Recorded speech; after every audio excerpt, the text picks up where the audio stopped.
78वें यौम आज़ादी के मौके पर हर घर तिरंगा मनाने की गर्ज से सीआरपीएफ के जवानों ने हर साल की तरह इस साल भी बाइक रैली का एहतमाम किया, जिसमें सीआरपीएफ के कई जवानों ने शिरकत करते हुए अपनी गाड़ियों पर तिरंगा लहराया। इस रैली को सीआरपीएफ ग्राउंड बारकस से शुरू किया गया, जिसका अख्तिताम चार मीनार के सामने हुआ। इस रैली का मकसद हैदराबाद में अमन और एकजहती को कायम रखना और गंगा जमुना तहजीब को एक साथ जोड़ना है। इस सिलसिले में मीडिया से बात करते हुए सीआरपीएफ जवान उदय भास्कर ने तफसीलात बताई।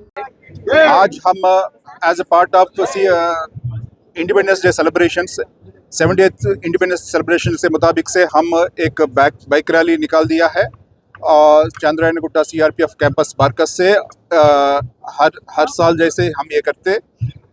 ये बाइक रैली का मुख्य उद्देश्य है ये मैसेज स्प्रेड करना है, unity, integrity and cultural diversity ये हमारा देश का बैकबोन है।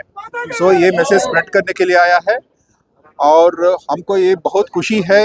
इधर एक मिनी इंडिया को हम देख सकते हैं, डिफरेंट विभिन्न कल्चर्स, विभिन्न रिलीजियंस, विभिन्न इलाकों को लोग इधर हम देख सकते हैं। सो ये बहुत खुशी की बात है। Thank you very much.